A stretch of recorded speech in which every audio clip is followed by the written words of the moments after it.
j'aimerais vous entraîner pendant plusieurs semaines, à peu près 4-5 semaines, sur le livre de Ruth. On va faire toute une étude, on va connaître toute la famille de Ruth, toute l'histoire de ce livre. Et j'ai intitulé le titre de cette série « Ruth, un amour récompensé ». Lorsqu'on lit le livre de Ruth, on n'a pas toujours le sentiment peut-être de savoir où le placer. Et laissez-moi peut-être juste vous mettre un peu le décor du livre de Ruth, si vous permettez. Le livre de Ruth, c'est très simple. C'est un livre qui se situe pendant la période des juges. Alors c'est vrai qu'il est après les juges, mais pourtant il se situe pendant cette période-là. C'est un livre qui, tout compte fait, prépare, on va dire, la royauté, puisque Ruth est la grand-mère, si je ne me trompe pas, ou la grand-mère, oui, je me semble bien, de David. Mais le plus important là-dedans, c'est que le livre des juges est un livre, en fait, où on voit vraiment le chaos qui règne en Israël. On voit un chaos qui règne, premièrement parce que le peuple ne fait que s'éloigner de Dieu, revenir à Dieu, grâce à des responsables spirituels qu'on appelle les juges, qui vont venir prendre place tout doucement. Et puis, après, on voit aussi, si vous lisez le livre des juges, vous allez voir qu'il y a toute une période plus ou moins, et je dis bien plus ou moins chronologique, je ne vais pas y rentrer dedans ce matin, et puis à la fin, vous avez 3 appendices, 3 histoires qui sont là et qui vous expliquent des choses assez horribles qui se sont passées pendant cette période-là. Ça vous donne un peu un aperçu de ce qu'on vivait à l'époque des juges. Et en particulier, on peut donc maintenant replacer notre contexte de cet homme, Elimelech, qui va dans un moment de détresse, dans un moment de famine, dans un moment où il va devoir penser à sa famille, quitter le pays d'Israël et partir en Moab. Alors je vous invite, on va prendre le texte ensemble, on va rester sur ce texte-là, Ruth 1, versets 1 à 5, et on va déjà poser un petit peu si ce décor est tout compte fait. On a déjà beaucoup de choses concernant la famille qui sont dans ces passages. Donc Ruth 1, versets 1 à 5, il est dit ceci. Du temps des juges, il y eut une famine dans le pays. Un homme de Bethléem, de Juda, partit avec sa femme et ses 2 fils pour faire un séjour dans le pays de Moab. Le nom de cet homme était Elimelech, celui de sa femme Naomi, et ses 2 fils s'appelaient Machlon et Kiljon. Ils étaient Éphratiens de Bethléem de Juda. Arrivés au pays de Moab, ils y fixèrent leur demeure. Elimelech, mari de Naomi, mourut, et elle resta avec ses 2 fils. Ils prirent des femmes moabites, dont l'une se nommait Orpa et l'autre Ruth, et ils habitèrent là environ 10 ans. Machlon et Kiljon moururent aussi tous les 2, et Naomi resta privée de ses 2 fils et de son mari. Donc, les 5 premiers versets du livre de Ruth nous invitent vraiment à prendre conscience de la détresse de la famille. La famille part suite à une famine à Bethléem. Alors, il y a un jeu de mots qui est là quand même, parce que vous n'êtes peut-être pas sans savoir que Bethléem, ça signifie la maison du pain. Et que Elimelech et sa famille soient obligés de quitter la maison du pain à cause d'une famine, c'est un peu un sens, je ne vais pas dire ironique parce que c'est très dramatique en soi ce qui leur arrive, mais ça nous montre, ça nous invite à une réalité spirituelle et on va y revenir à la fin de ces moments. Ce que je veux juste dire, c'est qu'on a une famille qui au premier abord semble être une belle famille où les gens sont heureux. Elimelech, ça signifie Dieu est mon roi. Donc on imagine Elimelech comme un chef de famille spirituel, soumis à Dieu, qui aime Dieu, qui veut avancer avec lui. Et il est marié à Noémie, et Noémie signifie charmante, gracieuse. Donc rien qu'au travers de ces 2 noms qui reflètent souvent la personnalité des gens dans la Bible, on s'aperçoit que c'est un couple qui a tout pour réussir. Soumis à Dieu, un chef de famille qui est spirituel, une jeune femme qui est charmante, gracieuse. Et pourtant, lorsqu'on continue à étudier les noms et ceux de leurs enfants, on s'aperçoit que ce qui aurait pu être un beau décor pour une belle famille, on s'aperçoit qu'ils vont donner des noms étranges à leurs enfants, qui vont certainement refléter le ressenti de la famille, puisque Malon signifie stérile, malade. Que Kilion, leur deuxième fils, signifie épuisé, languissant, fragile. On sent que cette famille qui, tout compte fait, était partie à vivre des choses, qui avait tout pour réussir, cette relation avec Dieu, il va se passer des choses dans cette période terrible des juges. Et au final, lorsqu'ils vont avoir les enfants, on ne sent pas la joie dans les noms qu'ils leur ont donnés. Au contraire, ça laisse même transparaître un mal-être, un malaise dans cette famille. Et quand arrive la famine, je pense un peu la goutte d'eau qui a fait déborder le vase. Elimelech regarde et dit, bon, on va partir. On s'en va. On va ailleurs. On part loin de Bethléem. Et c'est vrai que quand on lit ce passage, on est tenté de se dire au fond, Elimelech est un homme prudent, il pense d'abord à sa famille, il est réfléchi, il est plein de bon sens, il y a des circonstances difficiles, donc il va trouver d'autres solutions, et il y a une sécurité pour la famille qui est en Moab, donc on va déménager, on prend tout le monde et on s'en va. Il veut vraiment pas que la santé de sa famille se détériore, il veut aussi peut-être garder un certain confort. Donc, il va à Moab. Mais si on étudie et si on connaît la fin de l'histoire, et entre guillemets les versets qu'on vient de lire, on s'apercevra qu'il a perdu encore plus en allant à Moab. Il a perdu ce qui lui restait. Il a perdu la vie, bien sûr, ses enfants, sa postérité. Proverbe 14, verset 12 nous dit ceci. « Telle voie paraît droite à un homme, mais son issue, c'est la voie de la mort. » Et c'est vrai que quand on regarde Elimelech, on peut se poser cette question et se dire ça paraît bien, c'est bien ce que tu as fait Elimelech, tu as pensé à ta famille, tu as essayé de trouver une solution, mais en réalité, son départ du pays de la promesse, son départ de la maison du pain Bethléem reflète tout compte fait son état de cœur, la peur que Dieu n'intervienne pas dans sa vie, la peur que Dieu ne fasse plus rien pour lui, ou la peur que Dieu ne règle pas, ne prenne pas soin de lui dans ces moments de famine.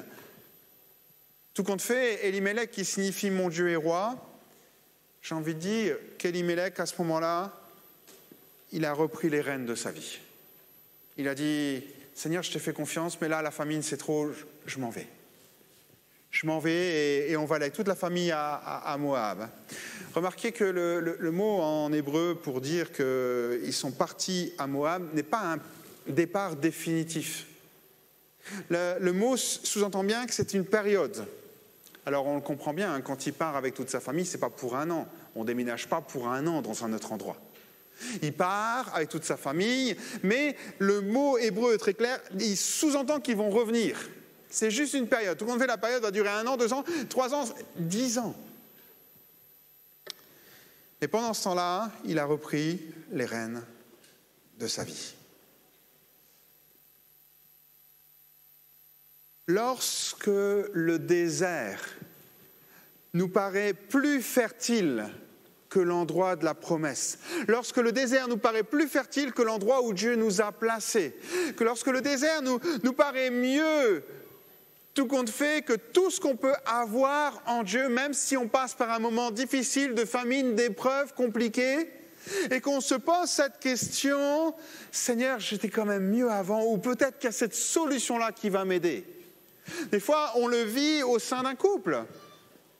Et on passe par des moments compliqués et difficiles, et pourtant on sait que c'est la promesse, on sait qu'on est dans la volonté de Dieu, et on est tenté par « Ah mais avant on vivait comme ça, avant c'était... » On est dans la promesse. Et des fois on se tourne vers d'autres choses. Et vous savez, les autres choses, en général, elles font référence à notre passé. On compare un peu ce qu'on a vécu avant. Et on se dit, c'était pas si mal, parce qu'on se souvient toujours, je ne sais pas si vous avez remarqué, souvent des bonnes choses. Beaucoup moins des mauvaises. Et parfois, les moments de désert que l'on traverse, on est tenté de regarder à côté, et il y a des endroits qui nous semblent plus fertiles que l'endroit où Dieu nous a placés, que l'endroit où des promesses de Dieu sur notre vie. Elimelech n'aurait jamais dû s'installer à Moab. Si vous connaissez un petit peu l'histoire des Moabites, et on va la voir ensemble, c'était le dernier endroit où ils devaient s'installer. Deutéronome, chapitre 23, les versets 3 à 4, on nous parle de cette rencontre où tout compte fait lorsque le peuple d'Israël va sortir du désert pour venir s'emparer de la promesse, c'est-à-dire rentrer dans le pays de Canaan et le pays d'Israël. Ils vont devoir passer par Moab. Et là, ils vont rencontrer, peut-être beaucoup d'entre vous connaissez cette histoire de Balaam, le prophète. C'est le roi de Moab qui a appelé Balaam. Et voilà ce qui se passe. L'Ammonite et le Moabite n'entreront point dans l'assemblée de l'Éternel, même à la 10e génération et à perpétuité, parce qu'ils ne sont pas venus au-devant de vous avec du pain et de l'eau sur le chemin lors de votre sortie d'Égypte, et parce qu'ils ont fait venir contre toi à prix d'argent Balaam, fils de Béor, de Pétor de Mésopotamie, pour qu'il te maudisse. Élimélec est parti chercher à manger. Il est dans une famine, il veut à manger, et il est parti chercher à manger auprès de qui? Des gens qui ont refusé de donner à manger au peuple d'Israël quand ils sont rentrés en Canaan. Il va chercher à manger auprès de ceux qui ne l'ont jamais nourri, et qui n'ont jamais nourri ses descendants. Il est venu chercher une bénédiction dans un endroit où tout compte fait, on cherchait à le maudire. Il a fui l'amour qu'il pouvait avoir à Bethléem avec ses voisins, sa famille, les gens qu'il laissait sur place pour aller dans un endroit où on ne l'a jamais aimé. Il fuit à un endroit d'espoir, un endroit de promesse, un endroit où Dieu a dit c'est là que s'accompliront mes promesses, pour aller dans un endroit où il n'y a pas d'espoir. Il va chercher le bonheur en dehors de la promesse de Dieu et de la présence de Dieu. Et c'est cela parfois. C'est ce moment où, dans nos vies, on commence à reprendre les rênes de certaines choses. Les rênes au niveau de notre travail. Et Dieu nous a placés, nous a donné peut-être des directions très claires sur ce qu'il attendait de nous. Et on prend les rênes parce qu'on passe par des moments difficiles, peut-être économiquement, avec cette crise sanitaire, ou même encore parce qu'au boulot, c'est compliqué. On reprend les rênes tout doucement. Et on quitte l'endroit où Dieu dit, je t'établis là, c'est une promesse pour toi. Et tout doucement, on dit, Seigneur, je vais aller voir à Moab. Je vais quitter la maison du pain. On peut l'appliquer dans notre famille, dans nos relations avec des enfants, on peut l'appliquer dans l'église, on peut l'appliquer dans tous les domaines de notre vie. Il y a ces moments où on sait, on a reçu une direction, une conduite de Dieu très très précise pour notre vie. On sait qu'on est dans sa volonté. Et puis vient un moment de famine. Un moment où nos besoins ne sont pas répondus. Un moment où ça devient compliqué, un moment où on a le sentiment qu'on va mourir spirituellement, émotionnellement, et on se dit, Seigneur, ça c'est pas possible. Alors, on cherche une solution, et on se tourne vers Moab. Pourtant, Moab était un lieu de perdition. Et je pense que tous, autant qu'on est, on sait ce que c'est qu'un lieu de perdition. Aller à Moab... Pour Élimélec, c'est un retour en arrière. Et parfois, c'est vrai que quand on est dans l'épreuve, quand on est dans la difficulté, quand ça ne va pas bien, quand on se sent oppressé, on peut retourner et avoir ce sentiment de dire « si je retourne en arrière, ça ira mieux ». Je le disais, souvent le passé semble le plus attrayant.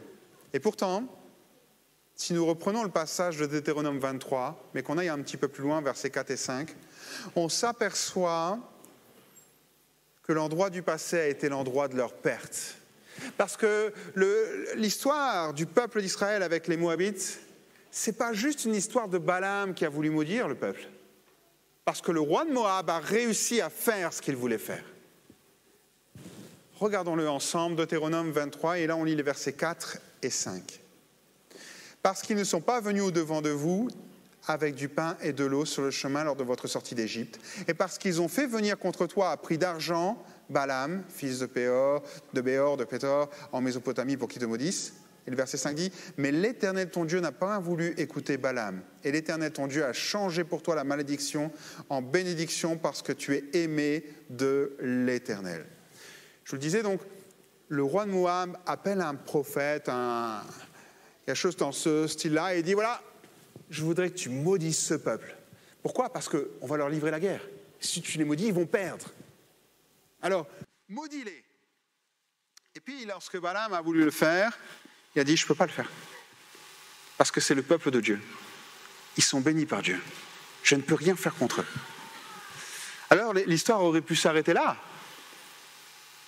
L'histoire aurait pu... Mais Balaam avait une autre idée, avait un subterfuge, et qui a très bien marché, celui-là. Il avait très bien compris qu'on ne pouvait pas maudire le peuple d'Israël parce que Dieu les bénissait, qu'ils étaient bénis de Dieu. Mais par contre, il savait une chose, s'ils coupaient leur relation avec Dieu, c'était fini. Alors qu'est-ce qu'il va faire ? Il va conseiller quelque chose. Nombre 31, verset 16, il va dire ceci. « Voici, ce sont elles qui, sur la parole de Balaam, ont entraîné les enfants d'Israël à l'infidélité envers l'Éternel dans l'affaire de Péor. Et alors éclata la plaie dans l'assemblée d'Éternel. » Faites ce que Balaam va dire, il va tout simplement dire, écoute, je ne peux pas les maudire, mais tu peux faire quelque chose. Tu peux couper leur relation avec Dieu. Comment ? Fais-les rentrer dans le péché. Fais-les rentrer dans le péché, et là, la relation va se couper. Alors, qu'est-ce qu'ils vont faire ? C'est très simple. Nombre 25, versets 1 à 3. Israël habitait Chittim. Le peuple commença à se livrer à la prostitution avec les filles de Moab. Elles invitèrent le peuple au sacrifice de leur Dieu. Le peuple mangea, se prosterna devant leur Dieu. Israël s'attacha à Baal de Péor et le Seigneur se mit en colère contre Israël. Et là, Moab a gagné. Regardons un peu ce qui s'est passé. C'est très simple, le peuple d'Israël est là, il est dans son campement. Et à ce moment-là, le roi de Moab envoie les jeunes filles. Et les jeunes filles commencent à inviter le peuple d'Israël, dans un premier temps, on va dire, à assister au sacrifice d'autres dieux, à se familiariser tout compte fait avec des choses que Dieu leur avait interdites. Comprenez bien une chose, dans notre vie, c'est ce qui se passe tous les jours. À partir du moment où on se familiarise avec certaines choses, ça fait partie de notre vie. Ça n'a pas changé depuis la nuit des temps. La première chose, l'ennemi de nos âmes n'arrive pas avec quelque chose de gros, de grossier en disant « fais ça ». Il veut tout d'abord qu'on se familiarise avec ces choses-là. Et pour ça, il n'y a que l'embarras du choix. Nos yeux sont ouverts sur toutes sortes de choses, nos oreilles sont à l'écoute de toutes sortes de choses. Et tout compte fait, on se familiarise, on les accepte. On accepte à la machine à café certaines discussions qui n'auraient pas lieu d'être, que nos oreilles ne devraient même pas entendre. On les accepte, on se familiarise, on dit non, je fais rien, c'est pas moi, c'est les autres qui le parlent. Mais rien qu'en l'écoutant, tu participes, tu te familiarises. Et c'est ce qu'ils ont fait, ils n'ont pas participé dans un premier temps, ils ont regardé les choses se faire. Puis après, ils ont été plus loin. Le peuple mangea et se prosterna devant leur Dieu. À chaque sacrifice dans l'Antiquité, ce qui se passait, c'est qu'on amenait à manger pour la divinité. Bon, vous comprenez qu'une statue ne mange pas. Donc, c'était consacré, c'était offert à la statue, à la divinité, et on récupérait toute la nourriture comme si elle nous le donnait après, et puis on le distribuait à tous ceux qui étaient présents. Ça faisait un repas. Donc, ils ont mangé, entre guillemets, des viandes qui étaient sacrifiées aux idoles, aux dieux moabites. Et là, le repas, ça symbolise la relation. Si au début, il y a ce côté où on se familiarise, la deuxième étape, c'est la relation, c'est d'entretenir. Et si je reprends l'exemple de la machine à café où on va avoir des discussions qu'on ne devrait pas avoir, si au début on assiste, on écoute, on entend, la deuxième étape, ce sera d'y participer, de nous aussi donner des commentaires et rentrer dans certaines choses. Ils ont participé au repas sacré. Ils ont mangé la viande avec cette jeune fille. Et puis après, le peuple commença à se livrer à la prostitution avec les filles de Moab. Alors c'est quelque chose peut-être qu'on a du mal à concevoir, mais encore une fois dans l'Antiquité, et remarquez une chose, je fais une parenthèse, le pays de Canaan était tellement dans le péché par rapport à cette idolâtrie et toutes ces formes de prostitution que Dieu a voulu les détruire. C'est quelque chose qui était très répandu, c'est-à-dire qu'on avait ce qu'on appelait des jeunes filles qui vendaient leurs services et l'argent récolté allait au temple.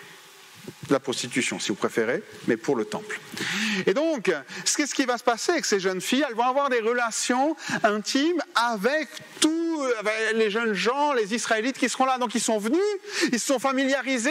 Ah oui, d'accord, vous faites ça. Ah bah, c'est un peu comme nous aussi, et tatati. Et puis après, on va manger avec vous, on discute. Et puis, ça finit avec des relations intimes. Vous allez dire, ok, ça veut dire quoi? Ça veut dire qu'ils se sont associés. Parce que Paul a un regard très simple sur les relations intimes. 1 Corinthiens 6, verset 16, il dira « Ne savez-vous pas que celui qui s'attache à la prostituée est un seul corps avec elle, car est-il dit, les deux deviendront une seule chair. » Tout compte fait, cet acte, c'est un acte d'association.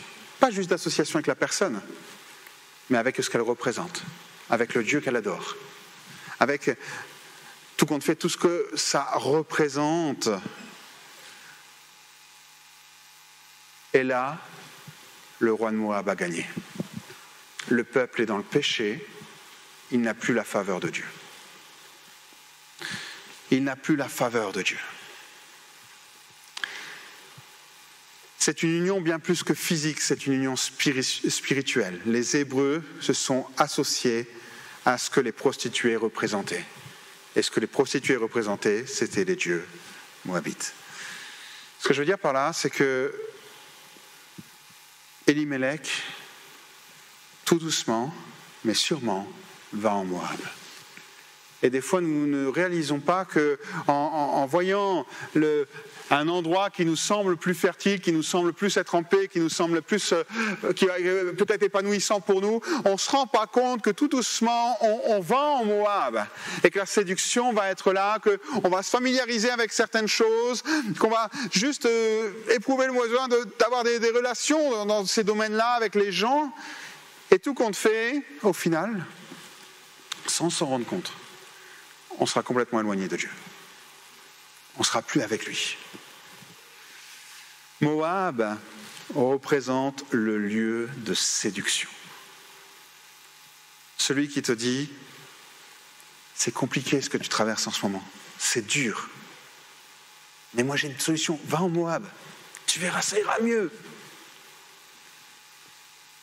Et ce matin, j'aimerais vous mettre en garde contre justement ce que représente Moab. C'est un lieu de séduction, de la même manière que les Moabites séduisirent les Israélites dans le désert. Nombre 21, verset 29, il est dit « Malheur à toi Moab, tu es perdu, peuple de Kémosh ». C'était manifestement le dieu principal, mais Kémosh, ça signifie « celui qui a servi ». Le but des Moabites et de toutes les divinités spirituelles qui sont là derrière, c'est d'asservir le peuple d'Israël en l'entraînant dans le péché, qu'il n'ait plus la faveur de Dieu, qu'il ne marche plus dans les promesses de Dieu, que les bénédictions de Dieu pour l'humanité ne se réalisent pas. Et tout compte fait, le peuple d'Israël s'est retrouvé emprisonné. La sortie de cette crise a été dramatique. Ça a été des milliers de morts dans le camp d'Israël pour sortir de là. Ça a coûté très cher au peuple d'Israël. Moab, c'est un lieu d'illusion, un lieu de séduction, un lieu d'égarement. Moab est aussi le lieu de sacrifice. 2 Rois, chapitre 3, versets 26 à 27, il est dit « Le roi de Moab, voyant qu'il avait le dessous dans le combat, prit avec lui 700 hommes tirant l'épée pour se frayer un passage jusqu'au roi d'Édom. Mais ils n'y purent pas. Il prit alors son fils premier-né qui devait régner à sa place et il l'offrit en holocauste sur la muraille. Et une grande indignation, comprenez, colère, s'empara d'Israël qui s'éloigna du roi de Moab et retourna dans son pays. Il y a une guerre qui se fait avec Josaphat et le roi d'Édom. Ils sont tous les deux unis contre les Moabites. Et alors qu'ils sont là et que le roi de Moab est en train de perdre la bataille, ce qu'il fait, c'est qu'il prend son fils et sur la muraille, il le sacrifie. Il fait un holocauste, c'est-à-dire qu'il va le sacrifier entièrement, il va même le consumer par le feu. Et à ce moment-là, les Israélites sont tellement choqués de ce qu'ils voient. Ils sont en colère et ils se retirent du combat. C'était une coutume à Moab de sacrifier les enfants. Qu'est-ce qu'a perdu Elimelech ? Il a perdu ses 2 enfants. Souvent, on ne s'en rend pas compte, mais quand on va à Moab, c'est un lieu de sacrifice. c'est un lieu où il y a des choses qui vont se perdre dans notre vie. Et si, bien souvent, face à nos réactions, les premiers à souffrir, ce sont nos enfants, ce sont les plus jeunes, ce sont ceux pour qui on représente quelqu'un, on doit nous-mêmes en prendre conscience. Et se dire, Seigneur, je ne veux pas aller dans le lieu du sacrifice.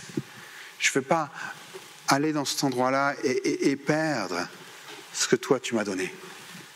Perdre les promesses. Parce que pour Elimelech, l'absence de céréales, de blé, d'orge est devenue une absence de descendants. Il pensait ne rien avoir à perdre, il a perdu plus que ce qu'il avait encore.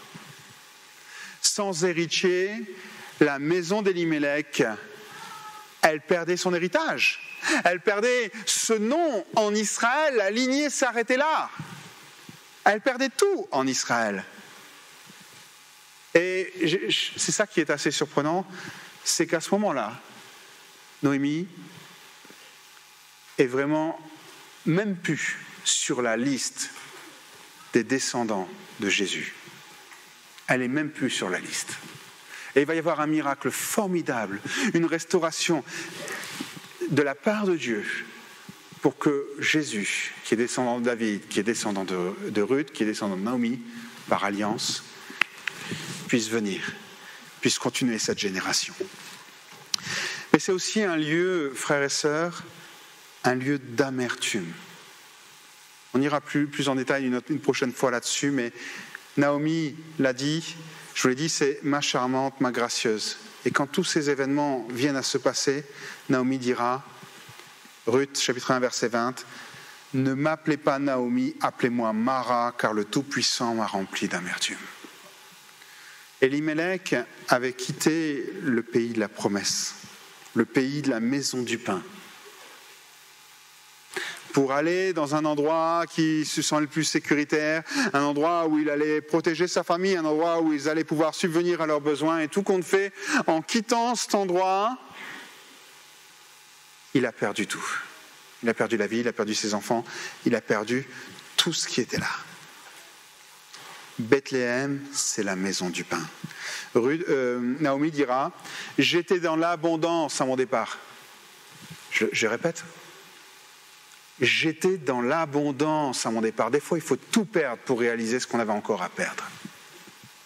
Des fois, il faut juste être là. Et je vous rappelle, ils sont quand même partis à cause d'une famine, parce qu'ils n'avaient plus rien. On ne quitte pas un endroit si on n'a rien. Et elle, après toutes ces épreuves, elle dit, j'étais dans l'abondance à mon départ. Je ne pensais pas que je pouvais perdre encore plus que ce que j'avais avant. Et l'Éternel me ramène les mains vides. Elle est partie parce qu'il manquait des choses. Elle revient, elle dit, j'en ai encore moins qu'avant. Moins qu'avant. Pourquoi m'appelleriez-vous Naomi après que l'Éternel s'est prononcé contre moi et que Tout-Puissant m'a affligé? C'est lorsqu'on a tout perdu parfois qu'on réalise ce qu'on avait. Et vous savez ce qui est surprenant? Il y a une personne qui est restée à Bethléem. On n'en a pas encore parlé. C'est Boaz. Et bien Boaz semble avoir beaucoup mieux réussi qu'Elimelech en restant à Bethléem. Et pourtant, il a traversé la même famine. Pourtant, il a vécu les mêmes choses. Et quand ils reviennent à Bethléem, Boaz, on voit qu'il a des champs, on voit qu'il a des serviteurs, ils vont même aller glaner dans son champ, etc. Il a réussi parce qu'il est resté à l'endroit de la promesse, malgré les difficultés. Et qu'est-ce qu'a fait Dieu? Il l'a béni. Elimelech a voulu simplement protéger sa famille, et c'est légitime, comme je dis, c'est du bon sens. Et tout compte fait, qu'est-ce qui s'est passé à côté? Il revient et ils ont tout perdu ce qu'ils avaient, même s'ils avaient déjà plus grand-chose. Laissez-moi conclure ces instants. Elimelech, mon Dieu est roi. C'est ce que signifie son prénom. À tout compte fait, tout doucement, décide de reprendre sa vie en main. Boaz a choisi de persévérer et d'avancer avec Dieu. Lorsque nous passons par des moments difficiles où on a l'impression que nos besoins ne sont pas répondus, qu'il nous manque des choses, que ça ne va pas, qu'on va peut-être mourir. Des fois, on a ce sentiment qu'on est là et qu'on juste prendre une bouffée d'oxygène. Dieu ne nous invite pas à quitter Bethléem, à quitter la maison du pain. Même si à ce moment-là, il n'y a peut-être plus beaucoup de pain qui est sur place. Mais il nous invite à persévérer. Persévérer, c'est compter sur l'Éternel. Parce que l'Éternel n'abandonne pas ceux qui se confient en lui. Le psaume 33, versets 18 à 19, dira ceci. « Voici l'œil de l'Éternel est sur ceux qui le craignent, sur ceux qui espèrent en sa bonté, afin d'arracher leurs âmes à la mort et de les faire vivre au milieu de la famine. » Il n'y a pas que des famines physiques, frères et sœurs. Il y a des fois des famines émotionnelles, il y a des fois des famines spirituelles. Il y a des moments où on a comme un vide à l'intérieur, c'est une famine émotionnelle. Des moments où on ne va pas bien, où une colère, où tout un ensemble de sentiments qui sont là et qui peuvent être destructeurs. Et on a cette famine qui est là au fond de nous-mêmes. Puis il y a des moments, c'est des famines spirituelles. On est là dans notre culte personnel, dans notre vie d'église, et on a l'impression d'être sec comme une éponge qui n'a pas reçu d'eau depuis longtemps. Et on est là, on dit, Seigneur, je suis à la place d'Elimelech. Mais pour ma part, je veux rester à Bethléem. Parce que c'est là que tu m'as placé. Alors, si dans mes cultes personnels ça ne va pas, je vais persévérer. Si je ne ressens plus ta présence, si j'ai le sentiment que tu ne me parles plus, s'il y a des choses qui ne se font pas, je vais persévérer. Si dans mon service, dans mon engagement, dans ce que je vis, c'est compliqué en ce moment et j'ai du mal, je vais persévérer parce que je vais rester à Bethléem. Si dans mon couple, ça ne va pas, je vais persévérer parce que je sais que c'est ta volonté. Si avec ma famille, ça ne va pas, je vais persévérer parce que c'est l'endroit où tu vas me bénir, c'est les gens avec qui tu vas me bénir. Et je vais persévérer. Pourquoi ? Parce que je vais compter sur toi. Et dans les temps de famine, je vais m'attendre à toi. Elimelech, ça signifie « mon Dieu est roi ». Je sais pas, on le fait peut-être d'une manière ou d'une autre, se lever le matin et se dire « Seigneur, t'es mon roi ». T'es mon Seigneur, t'as autorité sur toute ma vie, sur tout ce que je fais. Voilà, je te fais confiance qu'aujourd'hui, je ne sais pas ce qui va se passer, mais je sais une chose, toi tu le sais. Alors aide-moi à rentrer dans tes projets. Tout compte fait, faire confiance à Dieu, choisir de persévérer, c'est dire Seigneur, t'es souverain. Je suis dans un temps de famine, mais ça va pas. J'ai l'impression d'être loin des rêves que tu as mis dans mon cœur. Mais il y a une chose est sûre, c'est que je ne sais pas comment tu vas détisser le nœud, mais je sais que tu es capable de le faire. C'est ne pas se laisser impressionner par la situation difficile, mais se souvenir chaque jour, chaque matin que Dieu est souverain et il est au contrôle. Jérémie 17, versets 7 à 8 dira ceci. « Béni soit l'homme qui se confie dans l'Éternel et dont l'Éternel est l'espérance. Il est comme un arbre planté près des eaux et qui étend ses racines vers les courants d'eau. Il n'aperçoit point la chaleur quand elle vient et son feuillage reste vert. Dans l'année de la sécheresse, ou l'année de la famine, comme vous voulez, il n'a point de crainte et il ne cesse de porter du fruit. » Alors ce matin, je voudrais peut-être qu'on puisse se pencher sur nos vies et juste regarder. J'aimerais te dire, aujourd'hui tu es à Bethléem et peut-être que tu envisages certaines choses dans divers domaines de ta vie, spirituelle, émotionnelle ou autre. Et j'aimerais juste te rappeler que si tu es à Bethléem, tu es à la maison du pain. Tu es à la maison du pain. Tu es au lieu de naissance de Jésus. Rappelez-moi comment s'appelait Jésus. Il disait lui-même, je suis le pain de vie. Jean 6, verset 35. C'est moi qui suis le pain de vie. Celui qui vient à moi n'aura jamais faim. Et celui qui met sa foi en moi n'aura jamais soif. Tout compte fait, notre seul objectif, c'est de dire, Seigneur, si je suis à Bethléem, si je suis à la maison du pain. Alors, c'est vrai qu'il y a des moments où ça peut être compliqué, ça peut être fatigant, ça peut être difficile, j'ai l'impression de mourir.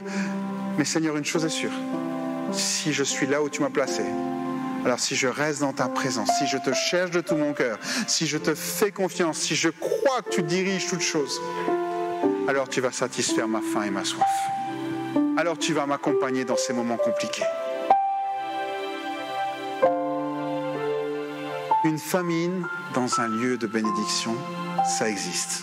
Vous pouvez relire le psaume 73, c'est à peu près la même chose. Ma question, c'est quelle est ta famine en ce moment? Quelle est ta famine? Émotionnelle, spirituelle, physique? Ça peut être dans ta santé. Tu peux te dire en ce moment, ça ne va pas. Ça ne va pas du tout. Et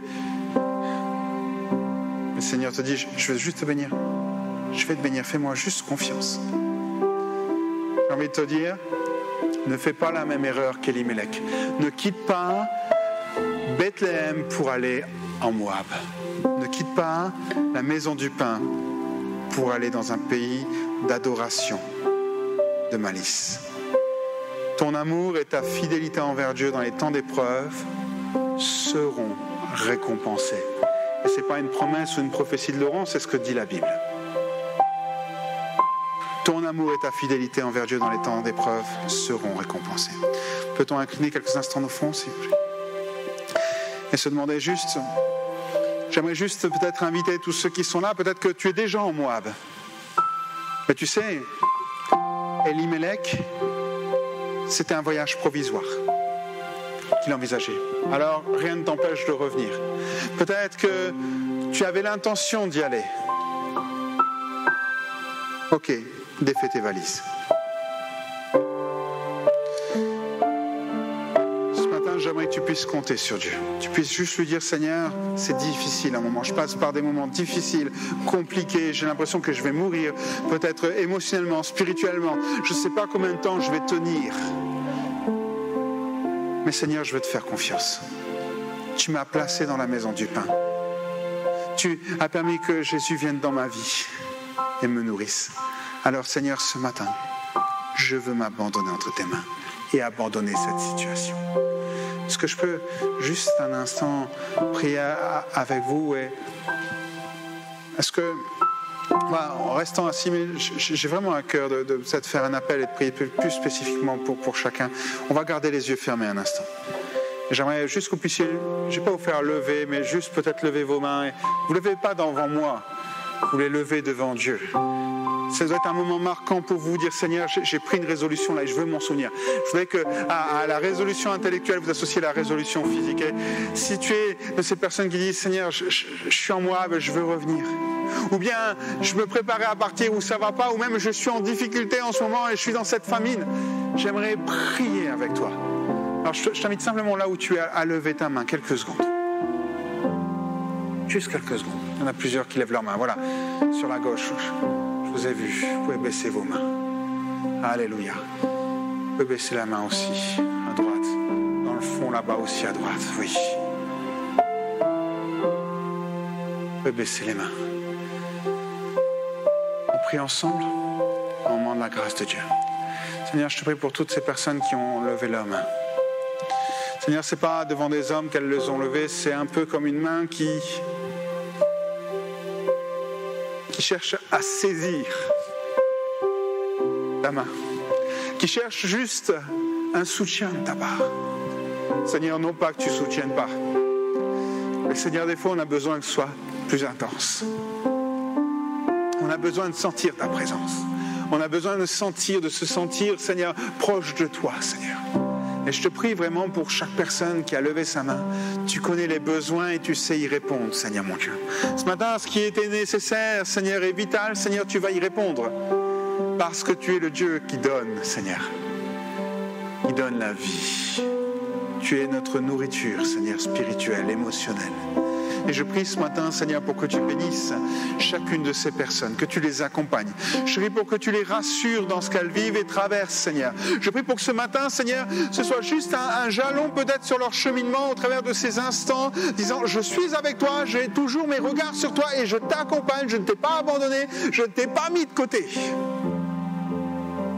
Je prie vraiment pour que chacun ressente combien tu veilles sur eux. Et que les circonstances, Seigneur, qu'ils traversent n'ont rien à voir Seigneur, avec une malveillance de ta part ou quoi que ce soit. Bien au contraire, Seigneur. Tu es encore plus proche d'eux et tu veux t'approcher d'eux. Alors merci, Seigneur, de les bénir. Merci de les accompagner, de les restaurer, de les renouveler, de les fortifier et de les encourager dans cette marche. Seigneur Jésus, que toute la gloire soit à toi.